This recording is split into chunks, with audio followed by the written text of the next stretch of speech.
Good morning. You're listening to Maree Gifkins on the Foot Bliss program.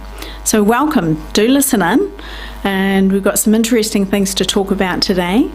And I thought I would just start with, I have a clinic in Hastings and Waipakarau, and I've been working with people for 25 years now, so quite a while, and I know lots of different things, and helping people and getting back on track and getting back into work sometimes, being able to walk on their own 2 feet again and be able to just not even have to park the car where they want to go, but be able to park the car a block away and be able to walk freely to where they've got to go.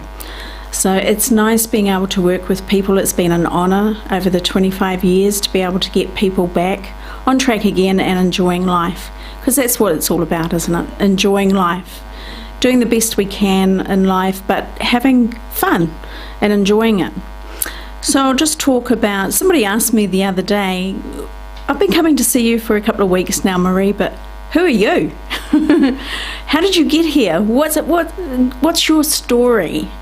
And I thought, oh, okay, I haven't talked about myself for a little while on the radio program, so I thought I would give you a bit of an introduction on myself and where it sort of started, and I was born with some gifts. I guess you'd call them some gifts. And as a young child, I would be able to see the aura around people and around trees and animals, and it was that white aura that would come around, and I thought everybody could see that. Until I found out other people weren't seeing it, and then it was like, oh, am I a bit crazy? Or maybe I shouldn't be doing this. So I sort of stopped that gift, and I used to have fun with my eyes and just shift the energies around and be able to see things differently, and I used to, just sit quietly as a child just watching these energies coming in and out, and it was a bit of fun. But then I thought, no, I must be crazy to be doing this, so I stopped myself. And there was other gifts going on as well. Up till about 9 years of age, I could hear the angels singing, and those days we didn't have like a stereo in our room. We didn't have TVs for sure. I think I was probably around 10 before we had our first TV, and it was black and white. That's telling my age, isn't it? And we didn't have radios in our bedrooms for sure, and there was no CDs, and we're going back into the dark ages. But I used to be able to hear this beautiful music, and I remember getting quite angry at about age 9. Where's the beautiful music gone? Why can't I hear it anymore? And what have I done? Why can't my ears hear it? And probably as the years have gone by, I sort of recalling that, and the nearest kind of music I've been able to connect with that time would be the Gregorian chanting. If you've ever listened to the Gregorian chanting, that would be the closest I could recall to what I was hearing with the angels. And so it was a beautiful time, and I thought everybody could hear that too. And apparently they can't. And I could astral travel a lot, and as a child, you don't know what you're doing. You don't know. You're just having fun with the energies, I guess. And I would astral travel and leave my body and go off. It's like that time when you're asleep and you're dreaming and you're going off on a journey and you're flying through the air, or you're in some town, or you're talking with people, and then all of a sudden you come back into your body, but you remember that dream and you feel it was so real. Usually that's your sign that you're doing a bit of astral travelling. And not so good when you're doing it at school days, and you're in the classroom and the teacher's talking and you're not getting it and it doesn't make sense, and so you just leave your body and you go out into the field, or where the trees are, or the birds are flying around with the birds, and you go off, and because that's what you do when you're a child and you can do these things. And then all of a sudden you clonk back into your body and you look at the teacher and you go, oh, I've just missed the whole lesson. I have no idea what they were talking about. So it's not good when you're doing those sorts of things at school, because you lose a lot of things. If someone had got me and said, look, Maree, this is what you're doing, you need to only do it at certain times. You certainly don't do it in the classroom because you miss out on too much. So, you know, and I used to, Dad would go fishing, and he'd go trout fishing out the river, and I used to enjoy going out to the river with Dad and walking the river beds and catching the fish, and you know, and you had to be quiet when Dad's got the line in the water. And so a child like me, what do? You sit down and you just astral travel, and you go for journeys, and it was easy to be quiet and not jump around. And you know, I'd hop in the water and I'd swim down to where the line was, and there'd be trout swimming around, and you know, and I'd be talking to the trout, and I'd say, look, there's Dad's line, if you hop on there, we'll be able to eat you tonight for tea. And you know, and then all of a sudden, bang, Dad's reeling in a trout. I didn't know what I was, just a child playing, so you know, and you know, I'd be thanking the fish for, you know, we can eat you tonight. And, or going upstream and following the river, going upstream and just the currents, and having a lot of fun doing all of that. And it was really cool, but you don't know any different. And it's just not until I got older, if someone had maybe got me and said, look, this is what you're doing, it's fine, go with it, would have been quite interesting. But you know, I've always believed in a creator, a God, that higher force that's always been with me. I remember, and the memory, the vision has always been there with me. It's not something that's come in, it had always been with me. And it was a vision of a little girl, and she was running down a hill, and it was a meadow field, there was no fences, there was wildflowers growing. And I remember watching her and knowing that that was me. I was watching her run down the field, and she stopped, and she was looking at the flowers, and she bent down. She didn't pick a flower, but she was looking at the colours of the petal and how one colour would change to another colour, and realised that something had to have created that. You can't just get that just happen to be created. It just, there had to be something behind it all. And so she knew that there was some creator, some life force that created all of this, and that was her God. And so that's always been with me. I've never had to question it or find proof, or very simple faith, simple belief. But it's worked for me, and it's kept me sane all these years. And when you have hard times, you know, it's just always been there, that I know God is there somewhere looking out for me. It's going to be okay. It'll come right. And, you know, we do have hard times. We have hard times, and then we have good times. It never stays. You know, everything always changes. Nothing stays the same, and we have these highs and we have these lows, and it's how we sort out those lows and come back up to neutral again. And then we'll have a high, and then we might have a bit of a low, might try, and it's like, nah, deal with it now, get back to that neutral again, always coming back to that neutral. But we all have highs and lows. That's just life, but it is how we handle them. And so then as I got a bit older,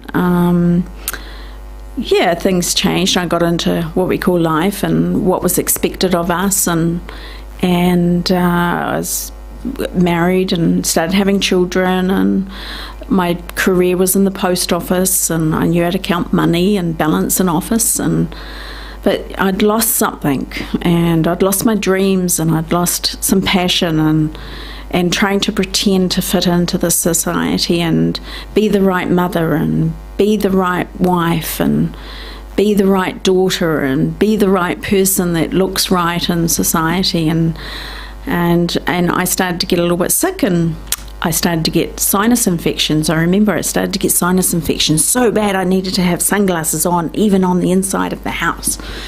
And I don't want any more antibiotics. This isn't working for me. And I went and saw this naturopath, and she did, I think, reflexology, did a bit of iridology with my eyes, and having a look. And then she just said a couple of words to me. She said, "You're pretending that was it. That was my trigger. And it was like, went home, bawled my eyes out for a couple of weeks, went through my whole life, worked out what was causing all this sadness and what I'd suppressed for all those years, and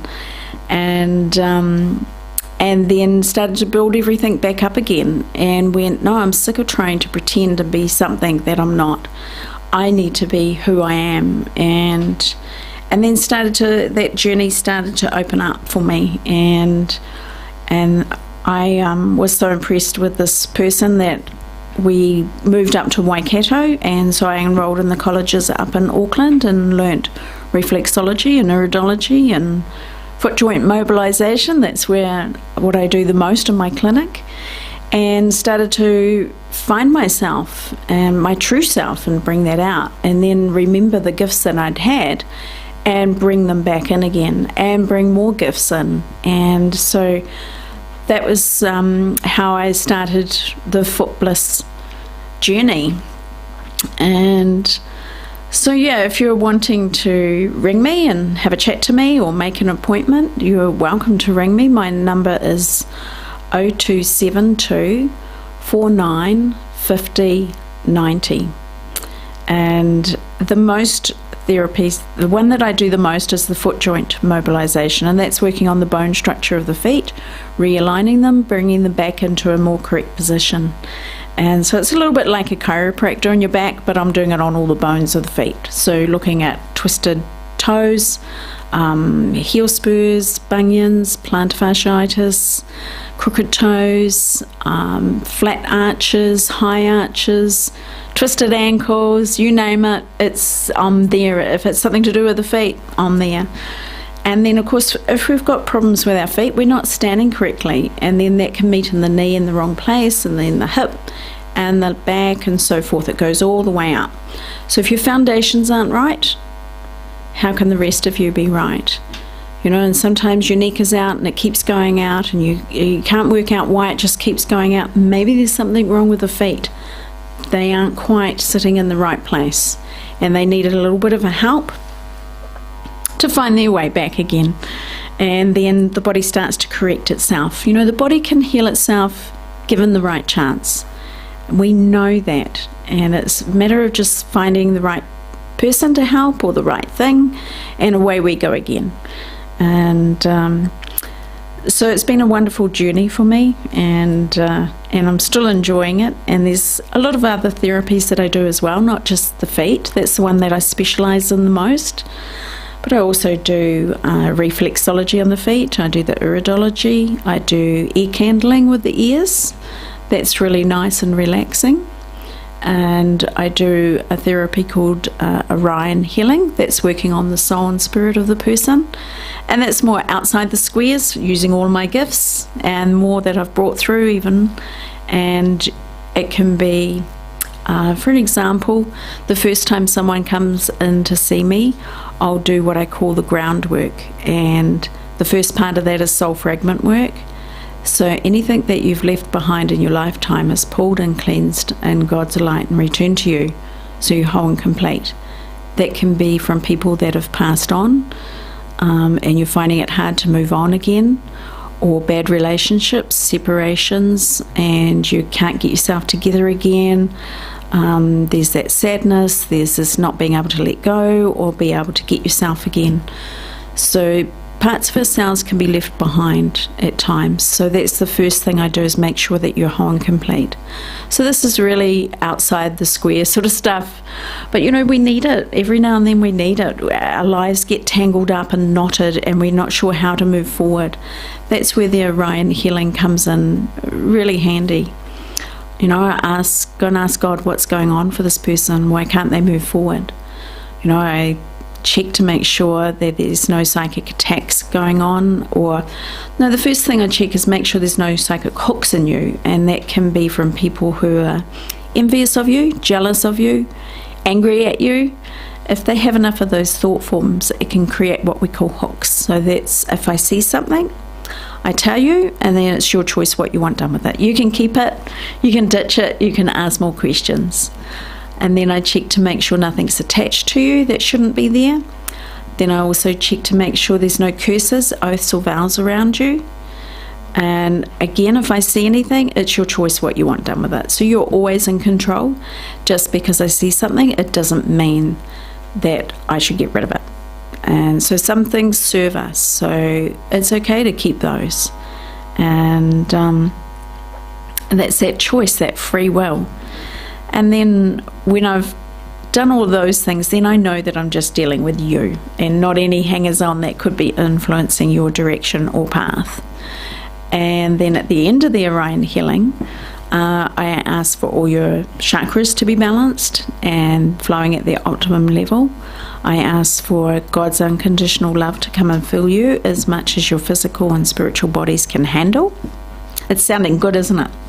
And then I ask for another 3 angels to be assigned to you to help with the healing and protection. And so it's always a lovely session. It's about an hour and a half.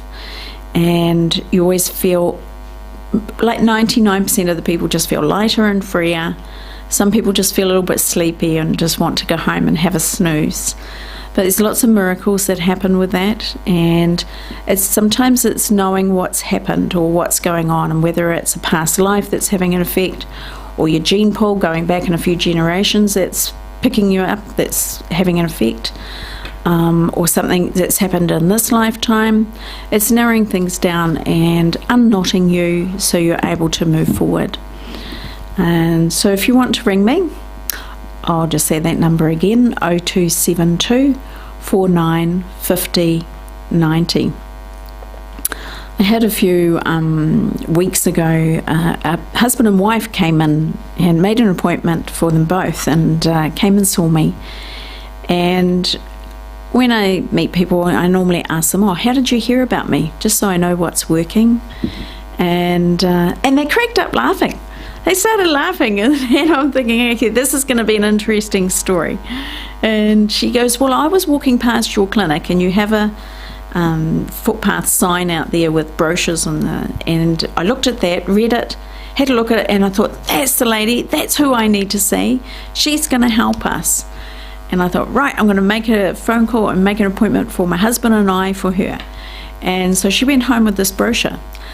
Unbelievable. On the same day, the husband was in the car and the radio was on, listening to Radio Kidnappers, and my program was on. It happened to be on that day, that time, and he started listening to me. That's the lady. She's going to help us, and wrote down my name and number.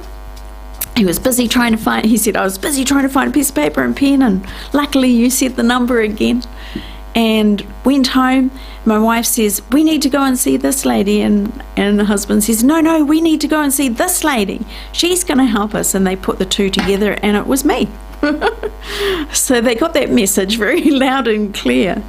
So it's always interesting how people get to hear about me and where they've seen maybe the signs or brochures or quite often it's word of mouth, which is always a good way to get people coming in because they've been told by somebody else and it's helped them. So I'll just give you my phone number again, 0272 49 50 90. And even if you've got an email and you want to send me an email and ask me a question, that's fine. People send in, can you help with this, or can you help with that? So there's 25 years of knowledge in my brain. So there is quite a bit there that I can help with. So quite often it's just asking, and then we'll go from there. So to give you an example with the feet, I've been having quite a few people coming lately, which is interesting. It seems like the planets are in line for a type of thing to be fixed. I don't know how this works. At the moment, I have a lot of people coming that have been playing netball, and they've been twisting ankles or they haven't been right for a little while. They want to carry on playing netball. So I've had quite a few netball players coming recently. So if you're a netball player and you're having a bit of trouble, this is your time. Ring me, make an appointment. I'm not too sure how that works, but and the other people that have been coming lately is accountants. Accountants have been coming in. And it's like, I don't normally, they just come every now and then, but at the moment they seem to be all flocking in, so I'm not too sure why and how that's happening, but now's your little break. If you're an accountant and you've got some issues or you've got some structural things happening and you haven't been able to work it out, it's your time to give me a ring and make an appointment. So there's some mysteries in the world that we just don't know how these things happen. It's almost like there's a radio announcement going on. If you've got any trouble with your feet and you are a netball player, you go and see Maree right now. It's like, I don't know how this works, but it is, and I see it time and time again over the years. There's all of a sudden I get a whole lot of people coming in with bunion problems, and it's like, oh, okay, it must be time to fix the bunions. Or plantar fasciitis. Actually, there's been a few people coming in with plantar fasciitis lately as well. So if you're struggling in your feet and every step you take it's painful, it might be just one foot and it's been going on for a little while now, and you don't want to, if you're in your 40s, you don't want to be told to sit down and put your feet up. That's not real. You don't want to do that. You can do it for a little while, but not for very long. And so I have a clinic in Hastings down King Street, and I'm there Tuesday, Wednesday, Thursday, and I'm in Waipakarau on Mondays and Fridays, and I'm working from about 9 till 6, and I'll do the later evening ones so I don't have to work in the weekend, and get the ones from coming in from after work. So there's other therapies I do as well. I've just recently learnt the abdominal massage, which is called Chinasang, and I had to go to Thailand to learn that, and it was amazing therapy. We're not used to it here in New Zealand, but we're starting to get more and more gut issues, and the well-being in our abdominal area is just not as good as it used to be, whether it's the food and not good nutrients in our food and the processed food and the easy options of takeaways, and our stress life is becoming, this whole planet is becoming like a stress planet. Everywhere you go there's stress, and we hold tension, and even we don't realize how much we're holding, and we can have like a knot in our digestive tract, and food starts to not go through so well. We get a bit of constipation, or in the next minute we're going a lot faster, and then there's a bit of constipation, and it's up and down a bit. And sometimes we can have like a knot in our small intestines where we're holding our stress, and we're just holding on for dear life and waiting for this situation to go, and we can relax again, and then things start to move through again, and then all of a sudden something hits again, or somebody's telling you something that's sad or bad, and then we're tightening again. And so if this goes on and we've had a lot of stress throughout the year, that knot starts to become a bit more permanent, and then we start to have more trouble. And so it's really interesting when I'm working on people and going in and feeling their abdominal, and that's one of the first things that you feel for is there any knots? Do I need to relax this tension? And it sort of starts to bind up, and the muscles start to become involved, and then the nerves start to become involved, and then things just aren't so nice for the person. And so it's just unwinding and relaxing and stimulating and bringing the blood flow there, and it's really nice. And then you start to hear the tummy gurgling as things are starting to move through. It's always bringing things back into a balance. So if there's anything you'd like to discuss with me, feel free to ring me, or you can email me. It's Maree at foot, and Maree is MAREE at footbliss.co.nz. So you can check out my webpage as well. So that's www.footbliss.co.nz. So thank you for listening.